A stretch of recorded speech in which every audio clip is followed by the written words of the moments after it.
All right, so for our second of four videos here for our Super Bowl Sunday special, yeah, let's finally talk about J. Cole's The Fall Off, which dropped a few days ago. At the time of us recording this, January the 6th, so 2/6 as he had promised. And yeah, I mean, for me, this was one of my highly anticipated, album releases of the year, bar none, right? And I was just so happy that we're gonna get this early in the year, right? I will just do like I'm gonna do basically an album breakdown. This I just basically took notes of each track, right? So I just gonna share my thoughts on each track and then just give my overall rating, right? But just quick pre-ramble, right? And then we'll share we'll get to you and your thoughts on it, right? So yeah, again, this is one of my highly anticipated albums, right? The video, which you'll get into, the first video, which was initially called This 2 Track 2, came out, and that was when we got the hint of when the album was gonna come out, right? But the moment I heard that song and I saw that video, boy, I was so excited for this, right? But I'll touch on this with my review, right? The timing of it is kind of brilliant too, in two ways, right? One, this is after, like long after the fallout, of GNX and that beef with Kendrick and Drake, right?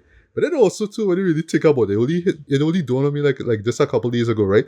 Roughly a week after the Grammys, though. And Kendrick win all them awards, right? Including Best Rap Album, is when, Cole decided to drop that album, right? His album. And I honestly don't think it's coincidence. I think that he just did that on purpose, right? It's like, listen, dude, you deserve your flowers, right? But let me get mine now. You know what I mean? So you do your thing, you get your wins. Cool, you went up on stage with McGill Scissor for Luther, that's cool. But after you do your thing, let me come in and drop my shit, right? And I'll close this, right? Before, just wanna hear your thoughts on, just the record itself, just initial listen, right? Yeah, on his birthday, he dropped a little EP as well too, right? Birthday Blizzard 26, which I checked out on the day of. Absolutely enjoyed that one as well. But I'll bring this up in my review here. What was really interesting about that mixtape, right, wasn't just the fact that we had DJ Clue doing his thing, right? But he was picking old school hip hop rhythms, as in 90s, specifically East Coast hip hop rhythm, hip hop beats, to rhyme over. Yeah, well, the first one was Victory, I think. Yeah, it was Victory. Second one was kind of, of course, I mean, yeah, classic, right? Second one was kind of Live from Black Rob, and I'll always make the joke with, if you remember, Versus with the Lux and Dipset, where Jadakiss came out and said, "This is supposed to be a Lux song. This is a Lux song, right?" Yeah, because it was supposed to go to Lux, but it went to Black Rob, right? But whatever, right? And then the next one was Who Shot You from Biggie, more on Biggie in a bit. And last one was the Lux again, Money, Power, Respect with DMX. More on DMX in a bit, right?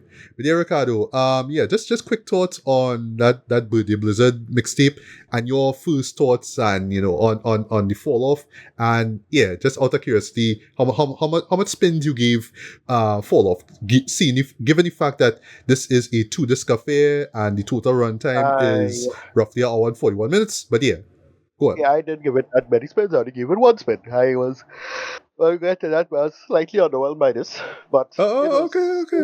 Yeah, well, pretty good. But it was. I only give it one spin, mostly because I didn't have time. And usually, if I have time to walk with it, and I didn't walk with it, I should have made the effort to walk with it, but I didn't walk with it.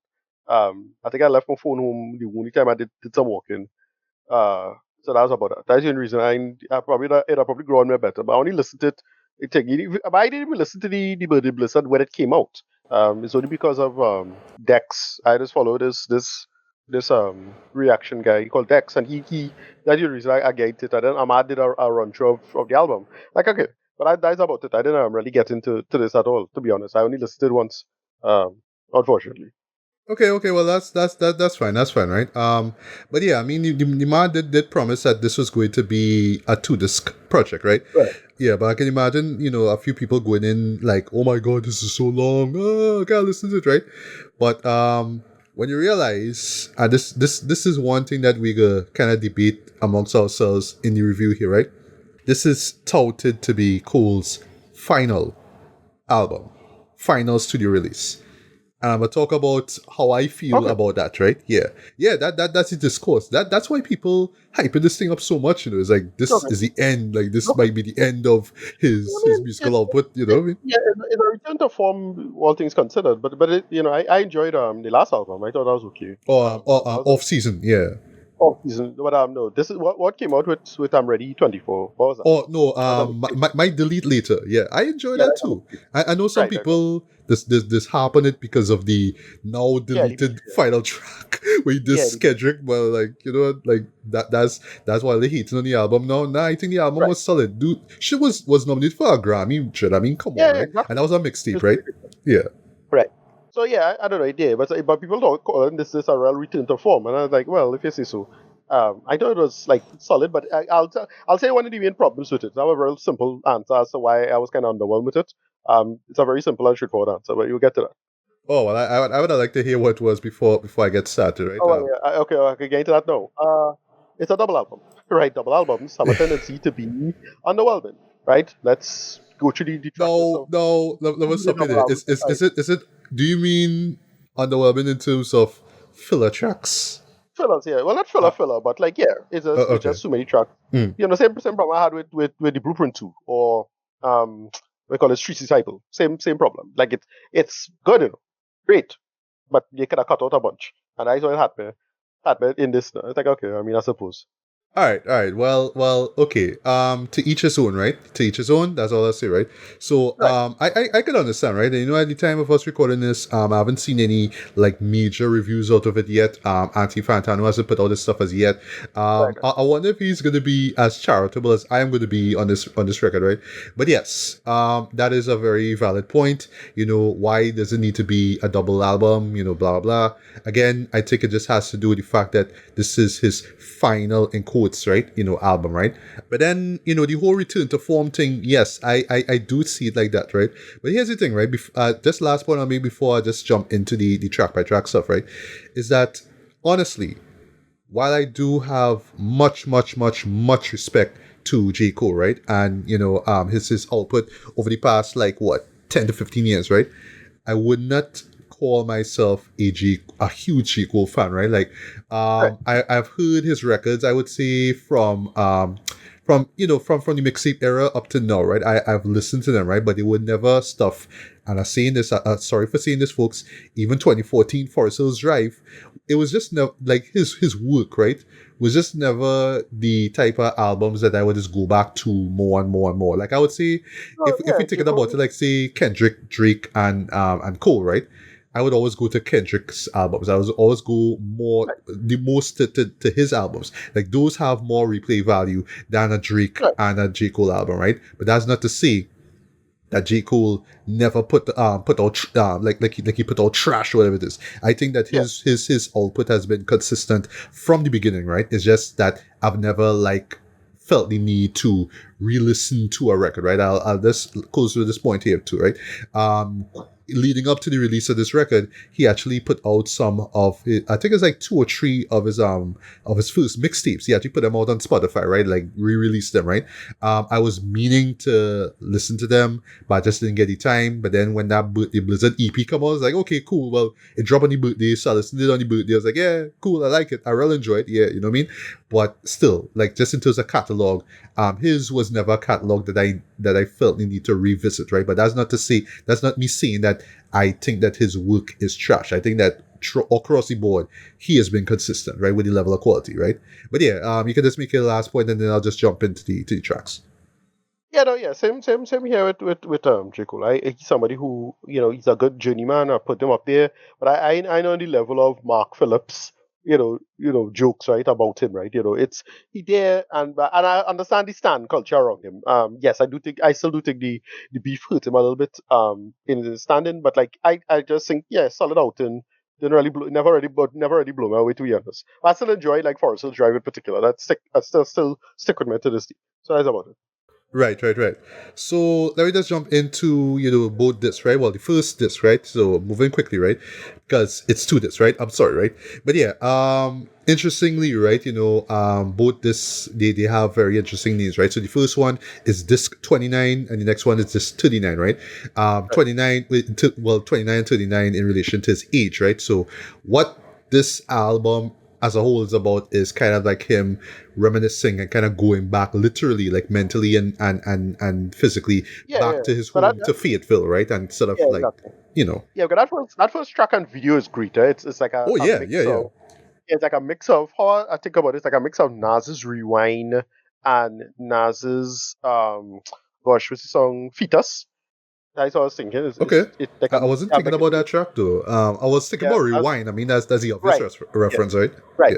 Yeah. Yeah. I think about Rewind and Fetus. It's like a hype, a mix of those. Like that's what I feel like. Yeah, you ready? That's the thing with J. Cole. He's a good student of the game. I'm not knocking that at all. But I don't know. He never really transcended as a great artist on his own to me. Just a good artist who's just a really competent student of the game. And then the history and most like I admitted, most of my J. Cole tracks that I love is the tracks about guys as callbacks to earlier hip hop tracks like My Life with Styles P and Anthony oh gosh, I forget the guy's name. Anthony Hamilton. Yeah. And then of Right, course and he did a version of that on off season with off Maury. season, right, exactly. I'll talk about Maury later on. Right. And then of course ready I'm ready 24 though, which is like a really classic Of course, like can you have that your boy Cameron in it, right? of Yeah. course. But it's mostly because of the I'm ready song, The beat, the make yes. Mhm. yeah, the beats. It's that. It's like oh yeah. But so I don't know. Like it's just that he's just a great student of the game. So I'm more appreciative for that than anything else to be honest. All right. Well, building off of that, he continues to be a student of the game, right? And he really shows that on this album, right? So yeah, track 121 intro, it opens with this James Taylor song, Carolina on My Mind. And it just sets up the tone of the album very well, right? Because we're hearing this very, laid back, like adult contemporary song, and this ends with gunshots, right? I know, like the first time I heard that shit, I jump, right? So I can imagine people who were just running or walking to this album, or probably stand up in a line at some bank or restaurant or whatever, and just hear the song normal, and just hear gunshots like pop, pop, pop, pop, pop, and like shit, you know what I mean? That's it, because it kind of sets up like yeah, Fayetteville, like shit could go down, right? So now we get to the second track, which is 2-6. This is the second single of the album. The video for it came out on the day of the album's release. And yeah, solid album. Solid video, solid song as well, right? And it's just trunk rattling, harsh, just aggression, right? And it just kind of touches on a specific theme that just resonated throughout the entirety of the album, right? With Cole now being the man who he is, going back home or feeling the need to go back home, right? But like once just the thought of him going back home and just thinking about where he's from is just that aggression, that aggressive nature of Fayetteville, right? Whereas like, yeah, man, like people be wilding out there, people really ready to pull out guns, and it's like, dog, I not about that street shit, but at the same time, you cross me, I might do something, right? And that kind of sets up the character that he portrays here, right? Where it's like, listen, I trying to be all cool and normal, don't mind, I have my achievements, and I have my big career and whatnot, right? But I'm back here, don't get twisted, right? But yeah, just in terms of just the setting up the album's tone, yeah, this track really works, right? And yeah, to me the beat slaps as well, just lyrically, just Cole just doing what he does best, right? So great opening track, right? I should say opening song, I should say, right? So up next we get Safety, right? And going back to being a student of the game. Yeah, this album has some throwback beats to it. Like this beats that sort of echo, beats that we heard from, like songs from the 90s and 2000s, right? So that's like a theme of the album as well too, right? Just reminiscing on older times, right? So this one has like this 90s style boom bap drums and whatnot, and it also uses the sax solo that you're like, all right. So if you're familiar with the Queen Latifah song Unity, right, or UNITY, right, Right, there's a specific yeah. sax that you Right. hear that Exactly. you hear that on the Yeah, hook. Like, all right, yeah, cool. Let's see what you did there. Let's see what you did there. That's real hard though. And I yeah, love Unity. That's like my favorite Queen Latifah song ever, right? But yeah, this how that he one. works it into this song is great, right? And speaking of Nas, Cole pretty much does his version of One Love Right. because this is like one of the album's like first narrative driven joints, right? So Cole gets a call from an old friend of his from, Fayetteville, Right. right?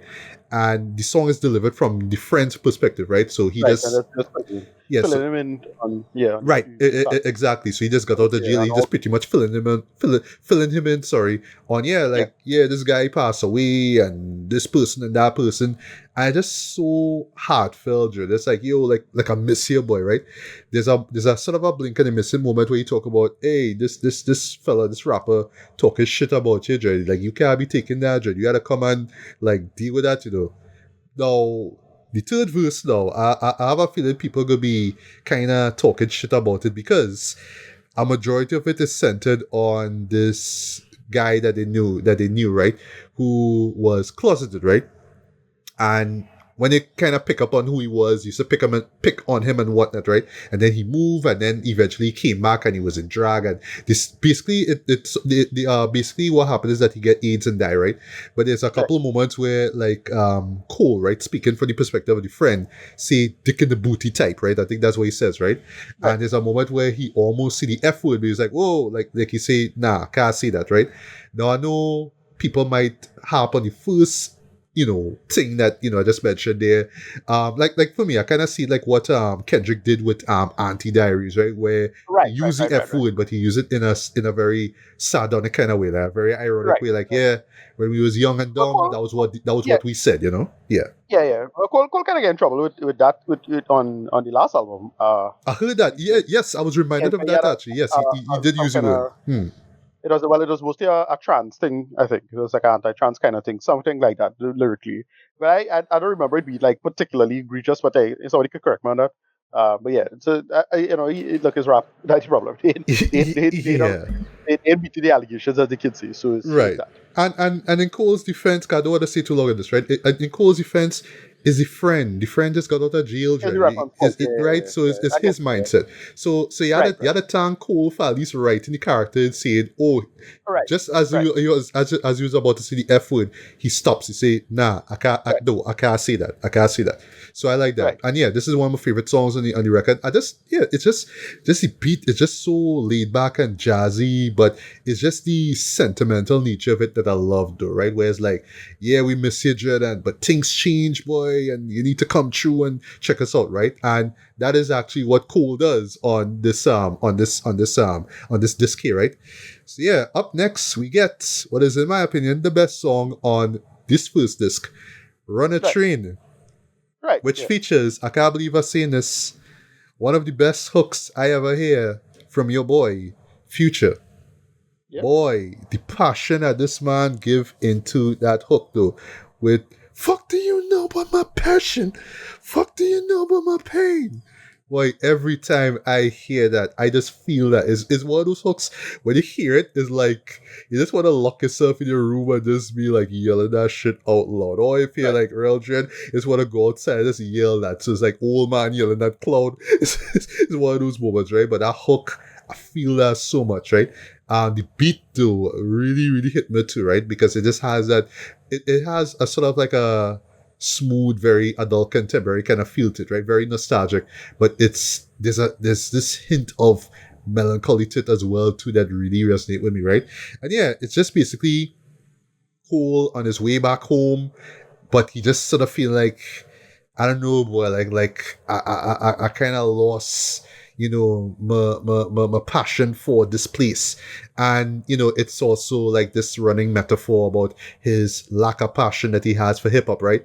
And going back to the whole Kendrick and top three, big three beef now, and all that kind of right, stuff.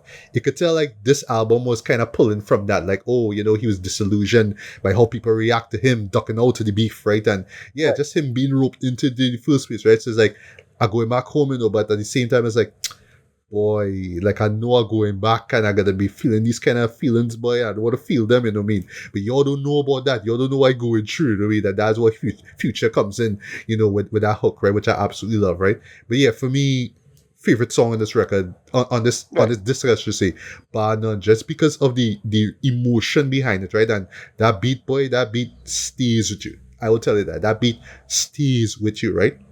So up next we have porting, right? So this is where things get darker, right? So yeah, this is where and here the beat sounds it's still kind of melancholy, right? Like from the last beat, right? But this one, the beat just sounds more hard hitting, more menacing here, right? So he's kind of just talking about, like, he starts off with talking about how he was able to channel his pain through rap, right? But the pain in particular was like his time growing up in Fayetteville, right? But remember what I said earlier about his friend on, the third track talking about, yo, some fella talking shit about you? Right. Well, on the second and third tracks, though, according to Genius, he actually is addressing this person. And this person is not Kendrick, is not Drake, it's just some small time rapper who apparently put out a diss track at him some while back. I don't want to call him an indie rapper, right? I'll just say small time, right? Not indie. But yeah, Cole goes all in and pretty much breaks him, cuts him down to size. The third verse, he ends almost every line with saying "punk bitch," and it just Right. sounds so how they hate "punk bitch, punk bitch, punk bitch," right? But it's like all these shots that Cole give it to him, right? But I love how he frames himself, right? Where he says, "Look, you fake it, right? You talk about you roll with a bunch of like hood dudes now. You play you tough, right? You put tats on you get tats up, so you think you tough, guy. You tough, right?" But guess what? I still not about that street shit, right? But when you're ready, you could come at me, right? But just leave the bird at home. If you want to scrap, fine, no problem. I ready to do.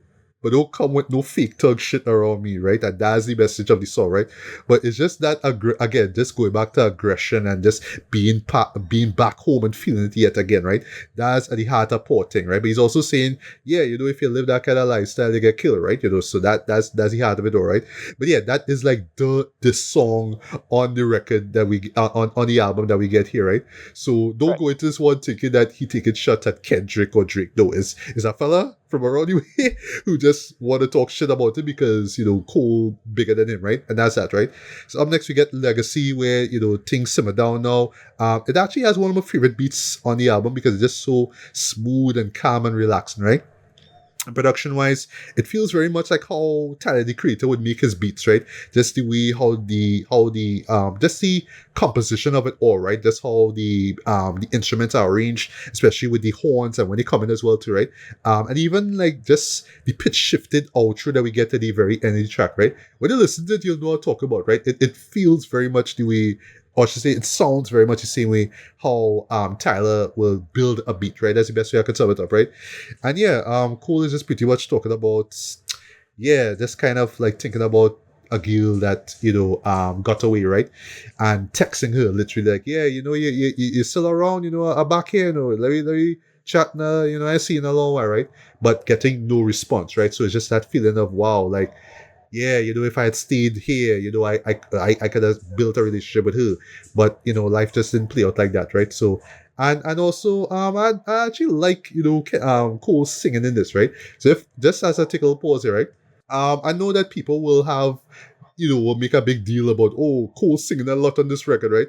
Like, dude, like the man is an artist, right? Like at this stage in Yeah. his career, Sing all the time. Yeah, sing a and lot. he has sung before, right? So don't get mad at the man, right? Yeah, it's not like that's like an unusual thing. It's not like, and it's not like he doing Drake, right? He closer to 50 Cent than Drake, right? So it's fine. Yeah, exactly. So up next we have Bunt Road Blues, which is Right. produced by we boy, The Alchemist, right? And I Right. can imagine if you sit down and listen to the beat alone, this could be one of your favorites as well, right? It's Yeah. very smooth, very jazzy, very spacey, right? We get a couple features from Future and Thames, right? And Future actually kind of do something real cool because he takes the first he takes pretty much the first line out of the first verse of Usher's Nice and Slow with the it's Right. 7 o'clock on the dot, I'm in my drop top. Like he does that. I'm like, oh, okay, Future. All right, I see what you did there, right? And basically it's just about him just kind of like touching on just being back in your home and having to deal with the nonsense that's still going on there and just feeling like I don't know, like maybe I should just get out of here, maybe I should just leave, or maybe I should just numb the pain, like what Future says, right? And Thames kind of, expresses that too, but in a more like, metaphorical kind of way, right? So for me, my one minor gripe with the song is just that I felt like just topically, it just kind of, it just sort of feels like it's all over the place, right? But then given the title, it just sort of feels more like a sort of a stream of consciousness kind of vibe, right? Where it's like, I'm here, I'm just remembering things like, when I was young and this thing happened, and I'm here now and the crime rate's still up. And so it just Yeah. has this sort of like stream of consciousness kind of flow, right? But at the end of the day, it's a vibe, right? And the beat just kind of adds to the vibe. It's just really to kind of kick back and relax to, even though it's still on the melancholy side of things, right? So up next, we have an album highlight in the form of who TF is you, right? I.e., Yeah. who the fuck is you, right? Hands down, one of the best songs on this record, bar none, right? So first off, this is a two-part song, right? So we get two beats, right? So we get this reworking of Havoc's from, Mobb Deep, right? His beat that he did for the song Drop a Gem on them, right? With the pianos, with the doom, doom, doom, doom, doom, boom, boom, boom, boom. Like you get that, right? And how they remake it was real dread too, right? And I'll let you all know one time, Cole drops a verse of the year contender with our first verse, right? So I'll just reference a few bars here, right? On Deuteronomy, ain't shit niggas can do but honor me. What I'm quoting is God sculpted, come view the pottery. I blaze by graveyards and destitute economies, full of tug bones for refusing to move in harmony. I mean, dog. Yeah. Tug bones, harmony, like, come on, right? God. But yeah, dude, snap on that beat. That verse so effing hard, Dread, is like, I mean, firstly, I contender one time, right? Second verse, he after echo what Genius said, right? He does do like some some Eminem, but specifically Slim Shady worship, right? The way how he raps, it kind of reminds me of like what he did on As the World Turns, right? Like when you hear the verse, you'll know what I talk about, right? That's the way how he flows there, right? And then in the final third of the song, we get this beat switch, so we get sort of like this southern trap meets Miami bass kind of throwback beat, right? And yeah, just the vibe just ramps up to 10 on this one, right? And yeah, Cole still coming with that aggressive shit, but at the same time just saying, listen, like even the hardest brother gets, taken out, right? So like he don't even have to pretend to be tough, he is tough. He just wanna be, sporting guns to prove that, right? But yeah, hands down, one of the best tracks on this album. I fucks with this track so much, right? So up next we get drum and bass, where Cole's aggression is still high, even though we just get this really classy, very piano-driven production in the background, right? So, he's talking about how self-aware he is, of, just the toughness that he exhibited here, right? While, all this crime stuff going on in Fayetteville, right? But then he kind of goes back to a little bit of storytelling here, right? Where on the second verse, right, the final verse now, he talks about how he was just, like, out in the club, hanging out with his friends, and going back to Legacy and, that girl who got away, he's still thinking about that girl now, right? But then he just notices one chick outside in the parking lot. He goes, he talks to her, right? But then some dude, and he hate on the bridge, right? Some dude, like, call him out. It's like, yo, I'll get to you, right? But even he knows, oh, them fellas on shit. The track ends with him going into his car and pulling out a gun, right? So then we get another album highlight in the form of The Let Out, right? So if you watch the 2-6 video, that's the song that plays at the very beginning, right? Yeah, this song is brilliant in my opinion, right? The beat has this melodramatic vibe. It's also seductive in the same time because it has like these Western mariachi style kind of guitars to it, like acoustic guitars, but it also has these Right. like electric guitars as well too, right? But it's the storytelling that he does here is great, right? So you're hearing like this guy saying step, like rhythmically, right? So basically, in a nutshell, Cole is in the club, he with the girl, he dancing, he know fellas want to kill him, as like, listen, I want to get out to do. And this fella tell me I should get out to do. But the girl say, no, he should stay and dance with me, right? But then eventually he has to take these steps out of the club. He don't want to get killed, right? And it's just the tension that is built in the song and how he how he just emphasizes that on the song though absolutely works, right? And then the hook is one that is so sticky, it will stay with you. It's so simple, but it's so catchy, right? And it just sort of sums up the song, right? But yeah, absolutely love this song, right? It's a song that admittedly I had to grow on, but it once the more listens I give it, it's like, yeah, the song hard, right? So almost done with disc 29, right? So we have the two-part track Bombs in the Ville, Hit the Gas, right? So basically this is like the events of this is like what happened after the let out, right? So now, Cole is in his romantic bag here, so yeah, things get kind of lovey-dovey here, right? So yeah, we Right. get like this pleasant army instrumental at the first half, so he's kind of getting with the gear and whatnot, right? But the second half in particular is the one that really catch my eye, right? Because they use the same drum beat that was used in Ludacris's What's Your Fantasy.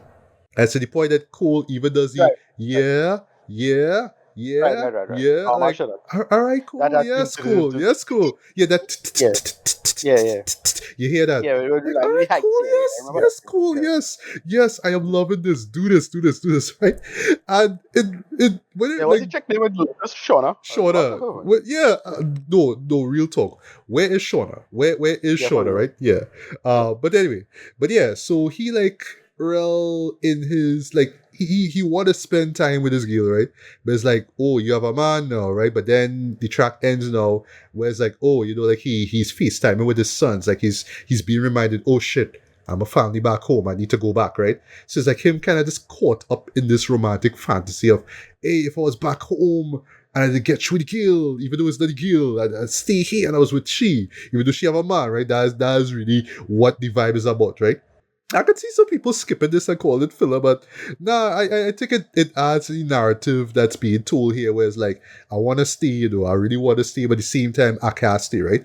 So technically, this is the final track on this first disc, right? But both this, sorry, have a bonus track, right? So this one, the bonus track on this one is called Lonely at the Top, right? And this one really, really works for me too, right? It's a very personal moment on the record, right? So this is where Cole really touches on his like disillusionment with hip hop right now, right? So he's talking about, yeah, my idols, right? My heroes. Why they're not putting out music anymore? Why they're not inspiring me? Why they get so complacent and settled in and they're not doing anything anymore, right?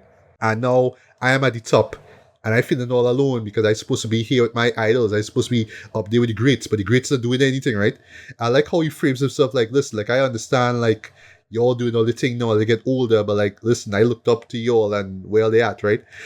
He makes this great metaphor about talking about when he was young, he used to see the older kids, the older boys in the playground playing, right? And then when his mom finally let him out of the house to go there, the kid's gone, so he had nobody to play with, right? That's a great metaphor. I like that, right? But I think specifically, right? It's not just meant to be a commentary on the whole big tree fiasco, right? Where it's like, wait, they're like, I fight to be on top here and all, they're trying to bring me down, you know what I mean? But also, I think that this is a subtle commentary on, my former boy, Kanye West. Look at where he is at right now, right? In his late Right. 40s, he's supposed to still be making great music. And look at where he's at right now, right? Yeah, exactly. Right. Yes, I feel that And Cole kind of and Cole addresses Cole that had a too. Cole had a whole thing about Kanye West, I remember. So Yes, yes, yeah. exactly.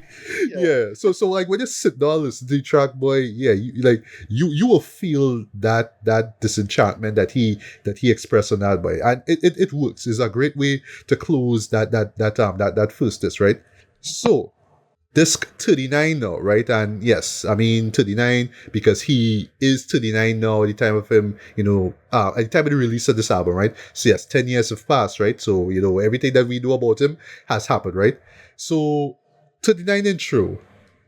This is a two-part track, right? And apparently, according to Genius, part one ends at the exact halfway point of the full duration of the album, right? So as I said, this is 101 minutes. So this stops at the exact halfway point before Right. it jumps into the before it does the beat switch. Sorry, right? Right. So here's the thing. The first time I heard the part one, I was like, this is weird. I don't understand what's going on. But it had to grow on me. And it eventually grew on me, right? But I can imagine some people like you probably fast forwarded this song. Sorry, fast forwarded to the beat switch, or just skipping this track altogether, because we get some spacey psychedelic rock stuff and imagery about being on a spaceship on its way to Mars. Basically, I appreciated all of this, okay, Like okay, it's okay. a vibe in it for what it is. As I said, It's a vibe. It's a vibe. It's a as I vibe. said, no, as I said, I wish I didn't walk with the album. If I didn't walk with it, I'd sit down with it in my house and like, yeah, right now I just listen to albums. I don't walk with it. So I don't know. Okay, okay. I just sit with it first, and then I walk with it after, and sit with it Right, again, and then I see what I have to say, right? So, to each right, his own, right. right? But yeah, and he's singing here, right? But for me, I can't be the only one who thought about this when I first heard this, right? This record, right, pretty much is his version of Outkast's Speaker Box You Love Below, Right. Right. This Okay. song Yeah, is kind of like Prototype, When you think about a it, good this is right. like A good Prototype. comparison. Yeah. That's a very good comparison. Yeah. Yeah. It's like his take on that song, Joe. Just the way how it sounds and how he's singing it, and just the lyrics of it about being, in space, all that is like, you want some Andre 3000 shit, though. I like this, right? But then by part two just come, and it's a hard pivot. It's a hard pivot to this beat, and you just get this upbeat, southern flavored production here. I love the soulful strings in this, you know what I mean? But I can imagine for some people it's like, whoa, what just happened here? We went from psych rock to this. What we're going on here, right? But again, given the fact that this is the second half of the full album, it actually makes sense, right? And yeah, Cole sounds energized with this, and it feels like he's back on earth, you know what I mean? And he's just trying to find like peace of mind, like he's trying to get his passion back, right? That to me is the takeaway from this second half of the intro here, right? But yeah, I actually dig both, I dig the full track, right? But again, this is one that you have to listen to a few times to really get, right? But I wouldn't be surprised if people just skip it, get run too long for like 6 minutes, and people just wanna, get to the next track, right? Which is the first single of this album, which was originally called This 2 Track 2 on the YouTube video. And if you go on it right now, they actually changed it to the actual name of the track, which is The Fall Off Is Inevitable, right? And yes, you are right. This is pretty much his take on Nas's Rewind, right? And I'll echo my thoughts on what it is I said when I saw the video, right? Video of the year, song of the year contender. Yeah, no, the video hard. The video It's a solid, so hard, very bro. hype, yeah. Yeah, but here's what makes this song like epic in my opinion, right? That's the best word I can use, right? See, like how Rewind was just like a scenario being told backwards, right? Cole shows his entire life in reverse. So we go from his death up until his birth, right? But here's the moment that just where my brain exploded, right? It stops at him not so much being born, but him not even existing, because he wasn't even born yet. And when I hear that, when I pick up on that, but I was like, this is some transcendent next level shit I hear, what? That's why I reference Fetus. Right, Fetus, yes. That was Nas in I think it's Lost Tapes, where it's him being born and he hearing his thing in the mother womb itself now. So yeah, that's why I reference Fetus. Yeah, but dog, you just had it's a full extended verse you hear in here, but when I sit down, it's like literally listen to what he's saying and just the imagery involved in it, but how much days it took for he to sit down and write this out, boy, just come up with this concept, eh? It's so amazing. It's just the ending that blew my mind, right? Just the mere fact that he doesn't exist, right? So he's just kind of saying he will die the same way that he was born, basically, right? In a sense, right? Very transcendent, like I say. But yeah, absolutely love this track, right? But it is not my favorite track on the album, right? On this disc. I'll get to that in a bit, right? Right. So going back to Outkast now, we get The Villist, which is pretty much Cole's version of Elevators, Me and You. Right, so we get this smooth laid-back instrumental. If you're a Mobb Deep fan, you'll recognize it as the track that Alchemist did for The Realists with Cool G Rap. Great song in my opinion, right? But yeah, it's not the exact song. It's not the exact beat, but they flip the sample a little bit, and how they do that was real clever, right? But yeah, Cole pretty much like sort of ruminates on just all the circumstances that kind of fuel his work, right? That's the creative, that's what fuels him, right? Creatively, his past and just the stuff that's going on in his hometown, all that kind of stuff, right? And he even mentions his friend James McMillan, sorry, who was killed like roughly a Right. decade ago, and that was Right. the inspiration behind the album and documentary For Your Eyes Only, right? I was reminded of that, right? And yeah, speaking of elevators, McGill, Erykah Badu came through and pretty much, well, both of them do a duet basically, right? And they basically do their own version of the hook, right? I love how they kind of rework the me and you, your mom and your cousin too. How they do that was so clever, right? And yes, if you're an Outkast fan, of course you will love this, right? But yeah, great track. I love this, right? Up next, Old Dog. And I don't think anybody saw this collab coming. J. Cole and North Carolina's own P.T. Pablo, though. When is the last time you've heard of this dude? Come on. Pretty much since the North Carolina song. Yeah. What's up? Raise up. Raise up, Yeah, Raise Up. Yeah, and he does. Freak a leak. Yeah, Freak a Leak. Yeah. And speaking of Raise Up, right? That reminds me, there was a versus. I can't remember who Timbaland was going up against, but on that versus, PT did appear. PT did appear and sing that song because Timbaland produced that beat. Yeah. Yeah. Right. Yeah, that was the last time. That was the last time I saw. I think Timbaland do a bunch of dirty sound stuff, you know. Yeah. Like going in the 2000s, like Timbaland was the man, right? Yeah, Dude Baba Sparks, all kind of thing. Yeah, they were good. Yeah. Right, exactly, right? So what I like though, just moving quickly, right, is that it actually starts off with the same intro from Who TF Is You, right? Because what we heard, like when you hear it, right, on the actual song, the intro to this sounds like it's being sampled, right? But this one is like the song that's being sampled on that previous track. Once you hear it, you'll understand what I mean, right? But yeah, this is just pretty much a North Carolina anthem, and is the point that PT does a hook where he references Raise Up, where he says, the whole take your shirt off and swing like a helicopter. He kind of references that at the end of his hook, right? But what makes it so interesting too is that he pretty much redoes the hook for T.I.'s 24s though. Is that same? But like the thing is, he doing his own life, where you also kind of doing a lot of like hip hop history and what was which wave and what trend was trending in its time. Cause I kind of noticed that pattern as well with the album. Now it's like, okay, I get what you're going for. I was saying he's like a student of the craft. I say no, but again, I wish I sat down with it. Whatever, you like what? Yeah, so yeah, I mean, this is just a simple, straightforward North Carolina anthem. I can't be mad at this, right? Now, I don't think that this line will be will be blown out of proportion, right? But it was singled out when the album came out, right? On the hook where he says, "No more record deals, I'm fresh up out of slavery." People see that as him taking a shot at Jay-Z and Rock Nation. I'm like, all right, well, I don't know the relationship between Cole. Yeah. I don't even know the full details if he left there, like, with any animosity towards Jay-Z. I don't know. I don't know. But, yeah, people sing a lot that line and say, oh, Rock Nation, that's this. I mean, I saw that scuttlebutt, but I was like, okay, I mean, maybe. I mean, okay, I suppose. But if it has something there, then we'll find out eventually, right? Yeah, exactly. So up next we have Life Sentence, right? And the time of us recorded this, we're less than a few days away till Valentine's Day weekend, right?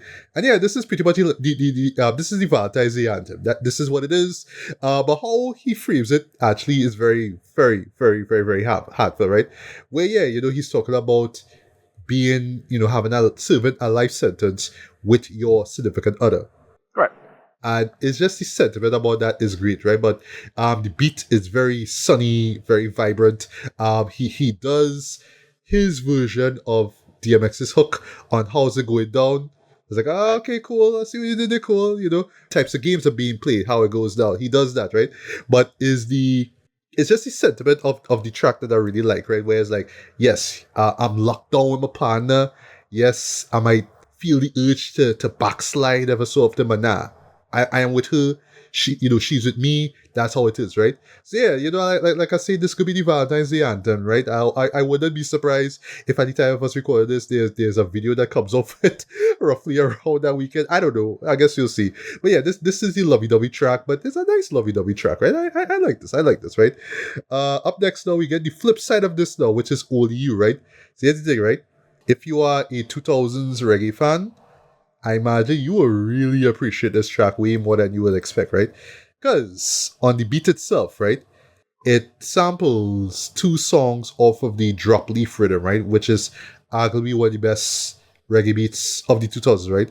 You hear TOK's footprints, you hear that vocalizer from the beginning, and you also hear some sampling of Jacquio's Longing For, right?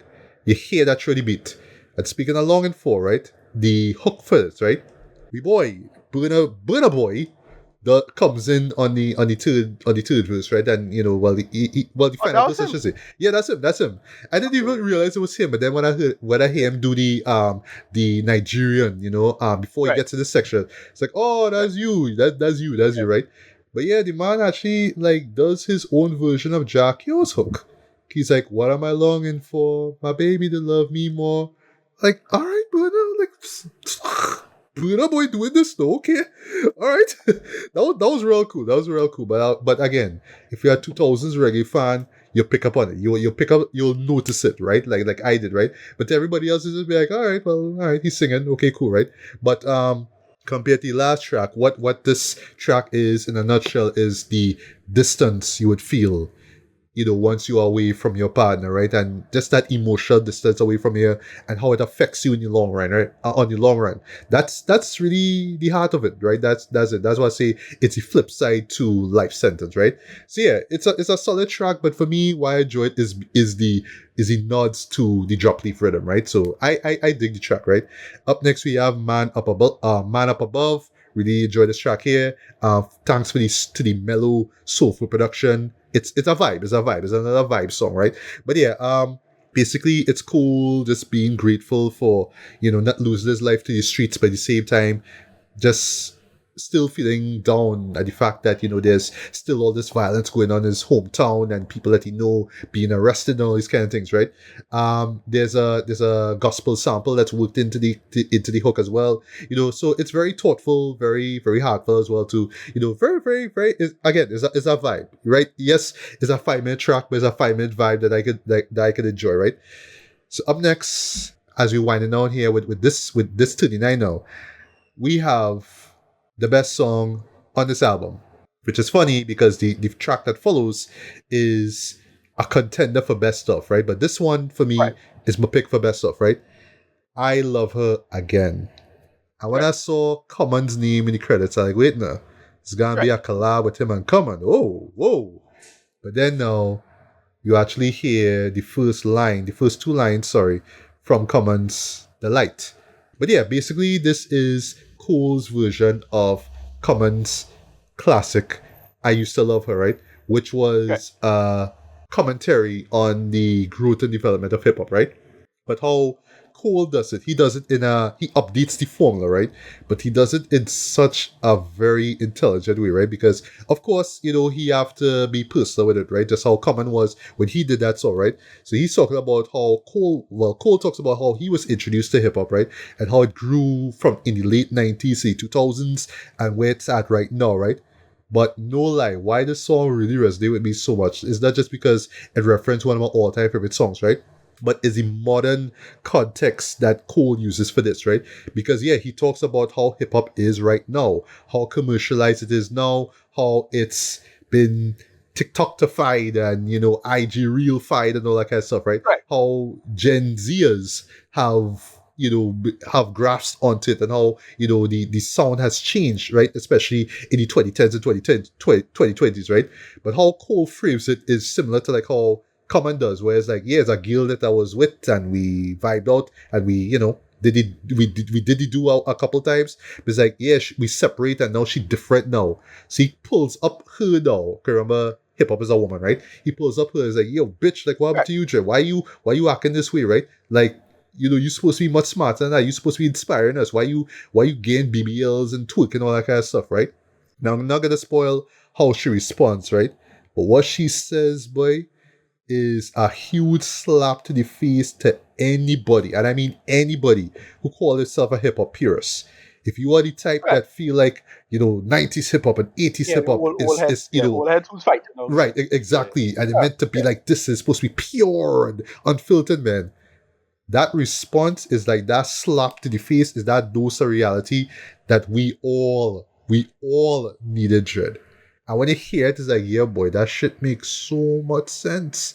And at the end of the day, Cole, slight spoiler, kind of finds his love for the art again. So it's not like it ends with him like, boy, done with rapping, though, even though it alludes to him kind of giving up on it. But it's like, no, now that I understand why it's at the way it is, it's like, yeah, I kind of refound, but it's like more love just got reinvigorated again, man. You know what I mean? So I love that. You know what I mean? But yeah, this is a song that if you're a hip hop head, you absolutely, absolutely, absolutely need to hear this, right? Same thing goes for What If, right? And just to touch on the production, right? That beat though.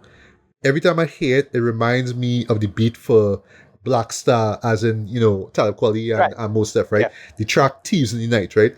Very smooth and jazzy, but it sounds so sad, boy. Like, very dark though, but in a very melancholy kind of way, right? And here's where, like, this is like the most meta song on the album as well, too, right? But yeah, going back to Be the Hip Hop Head, right? So what Cole does, right, is he takes the Biggie and Tupac beef now and says, well, after Tupac put out Hit 'Em Up, which was Right. his response to Who Shot You, which, if you know your history, Tupac misinterpreted as a diss towards him. And then Right. Tupac came with the actual diss, I hit him up, basically talking about how he fucked Biggie wife and all that kind of stuff, right? Right. Yeah. So Peter, yeah. he pretty much sets this what if scenario, right? Hence the title that says, what if Biggie wrote a letter to Tupac and say, listen, I heard Hit 'Em Up. I understand why you did that. And listen, I'm sorry that I wasn't there for you when you got shot. When you got Right. shot and then he blamed Biggie and blah blah blah and bad boy. You know the history, right? If I Yeah. didn't reach out to you when he was in jail and all that kind of stuff, boy, you wouldn't have been beefing, you know. That's the first verse. Second verse is from Tupac's perspective, where it's like, listen, I shouldn't have put out this track. I should have been more open to you. I should have been less willing to react in a violent way. But the what make that moment hit so hard is, remember, Tupac died before Biggie. So it's like, oh, if he had gotten that letter in time now, if he had gotten Biggie's letter in time now, he would have still be alive. Right. And Biggie would have still be alive, right?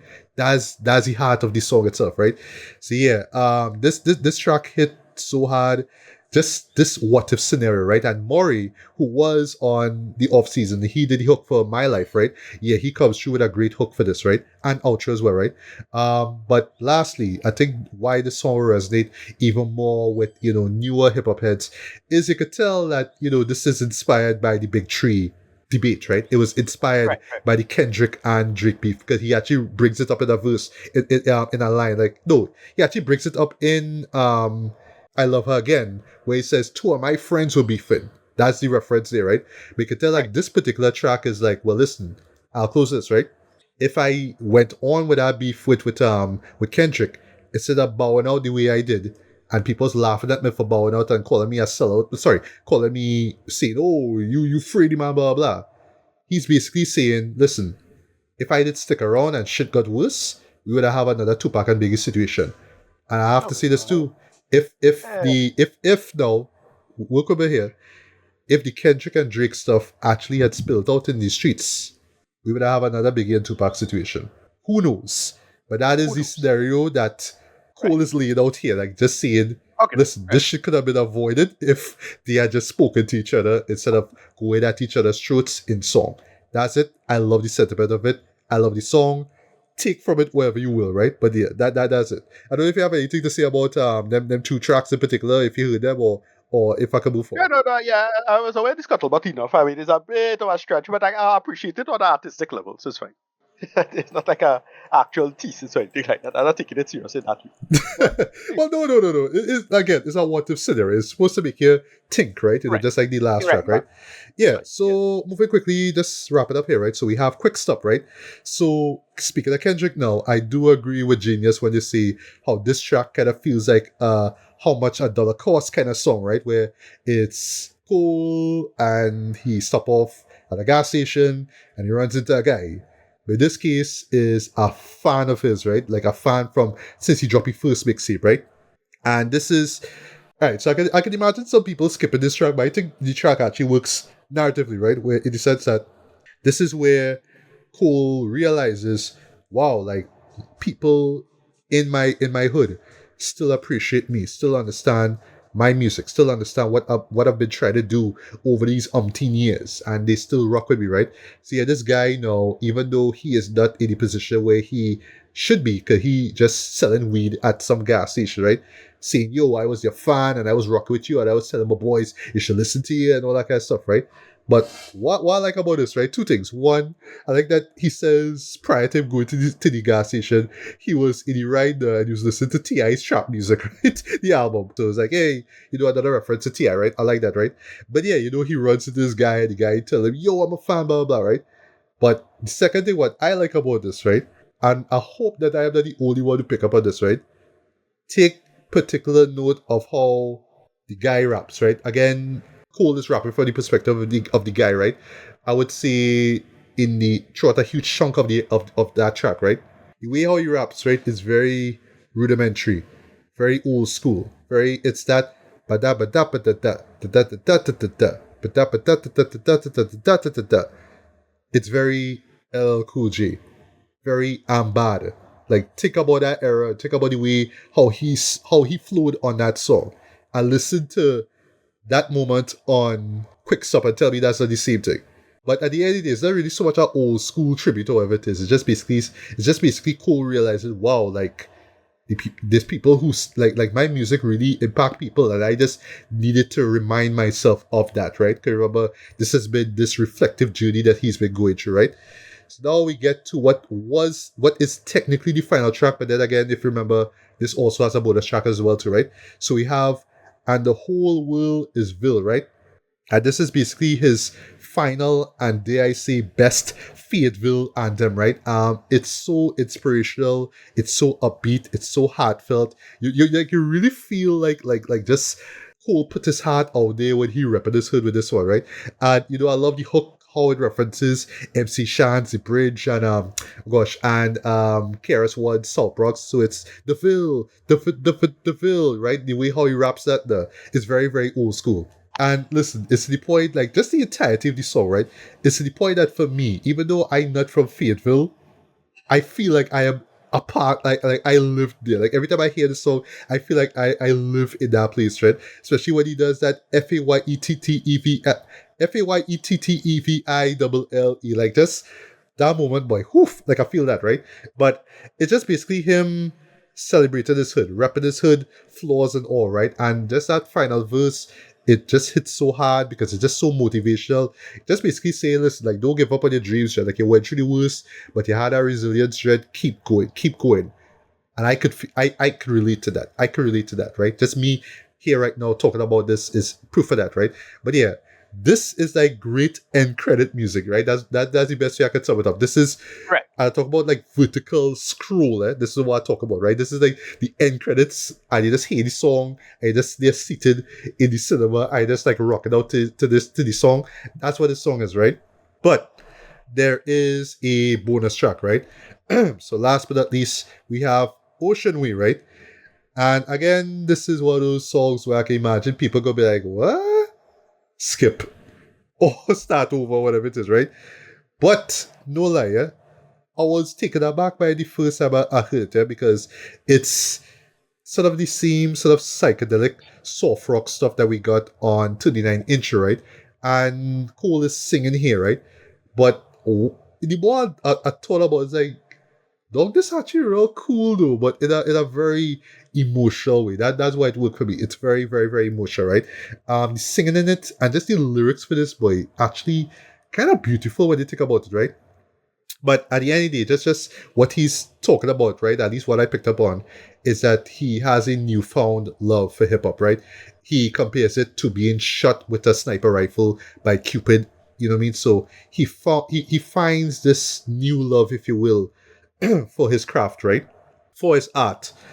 But the way how it feels, right? And how it's at the tail end of this album, right?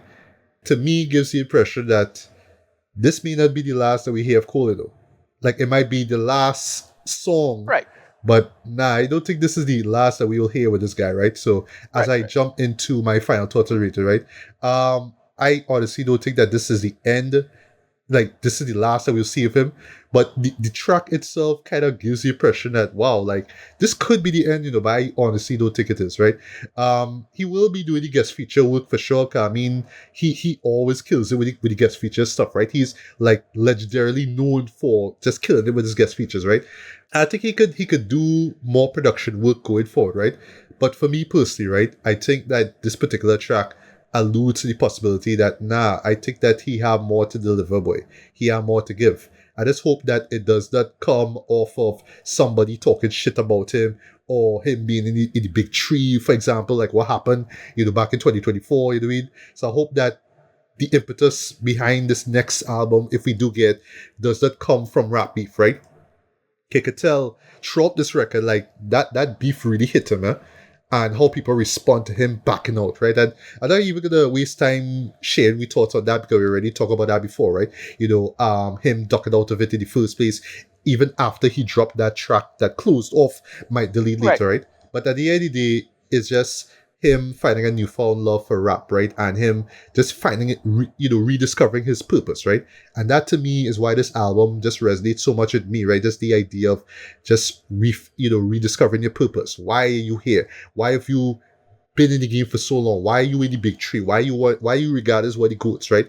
And just sort of like reflecting back at, hey, this was the hood that made me who I am, Dread. But while at the same time I should move forward and live with my family and literally be in another place, yeah, I have to owe my fame and success to my home, right? And to my mom and all that kind of stuff, right? So I love the very nostalgic, very reflective nature of the album, right? And you see it in the production with the callbacks to specific samples and beats and whatnot, and just the lyricism and whatnot. How he frames himself as just maintaining that aggression, you know what I mean, that resilience that he earned when he was living in Fayetteville, but at the same time, like understanding that if he had just channeled it in another way, in the street life way, yeah, he wouldn't even be here, right? So it's all that stuff, right, that really makes this album really work for me, right? So yeah, this is, in my opinion, the first AOTY contender of 2026. Absolutely love this, and I'll go as far as saying that this might just be my favorite J. Cole album right now. But what I will just say just lastly, right? What I will say this album really did for me is now I have been given more incentive now to revisit his discography. Like I feel like I just need to go back to the very beginning, to the late 2000s when he started, right? When he put out that Friday Night Lights mixtape and, everything just sort of skyrocketed from there, right? I feel like I just need to go back from the very beginning and just recap his albums, including 2014, sorry, Forest Hills Drive. And then I could come and say, yeah, 2014 is still the best J. Cole album ever, or maybe KOD, or maybe the off season, whatever it is, right? But for now, just speaking as somebody who, yeah, there's kind of like I don't occasionally go back to his discography, and that's just on me. So thanks to this album, I really should go back to his previous records, and then I could finalize and say yes, this particular album is my top favorite, right? But at the moment, this one here is my top favorite. This easily is going to be my top 10 for sure. Who knows? It might even be my top 5, but I already know. I mean, we're in February right now, right? So we have like what? Like 9 more months or 10 more months of fire to get, right? Before I even finalize my list, right? But this for sure is going to be in my top 10. Unless, knock on wood, some allegation comes out and then we look at Cole in a much different light. But I hope that doesn't happen, right? But yeah, for me, 9 out of 10. One of the best albums I heard for the whole year, and the year literally just started. First AOTY contender of the year. I wholeheartedly recommend checking this out. Listen to it from top to bottom, right? And yes, it is a lengthy listen. I understand that. But just like Hurry Up Tomorrow, which was also in the top 15, I mean, you could skip out tracks after you listen to it and once you digest the album properly, right? Then you could skip Right. out a track or two. But I highly recommend listening to both this top to bottom, and you'll get the full gist of what is going on. Even when things get psychedelic and when he sings and all that kind of stuff, right? But it all kind of fits together, right? And I guess like with more listeners, I could say, you can take this out and shorten it and make it one album. But nah, again, as I wrap things up, this has the feel of the is the finale is the feeling of finality that the album gives, right? That's why it's to this. That we can make the argument, that's why it's solo, right? Like he's going out with a bang. That's how it is, right? Similar to Hurry Up Tomorrow, right? And how it might be the last album, the Weeknd ever puts out, right? But just like the Weeknd, I honestly don't think that this is the last that we'll hear of Cole. I really do think that in a year or two, he will put out another album, right? I just hope that it will not have to do with any rap beef bullshit like what happened. Well, bullshit that we enjoyed, right? But that was mainly because of the Kendrick and Drake stuff, right? But yeah, when Cole push himself in and how that play out, is like, nah, man, that's not you, Cole. But understand why you would react that way, right? But yeah, I honestly don't think this is the last that we'll hear of Cole, right? And then, I mean, if and when he drops some new, best believe that I'll be there to check it out bright and early, right? But yeah, Ricardo, I mean, you listened to it, right? But I guess you could just tell me or just probably give a quick read as to what you thought of it or for your first listen. But in particular, I just wanted to hear your thoughts on if you think that this is indeed the last time that we'll hear of J. Cole. I don't know. I have to tell, but we'll proceed. I really don't know, to be honest. But yeah, maybe. I mean, but the way it is, it have a fun. As I say, it had a finality to it. But at the same time, it's like I could see more coming. And he's still a relatively young artist. Not like he had to retire or anything like that. So that's about it. I don't know. I can't in good conscience say it's some real true final thing. Anyway, so it's whatever.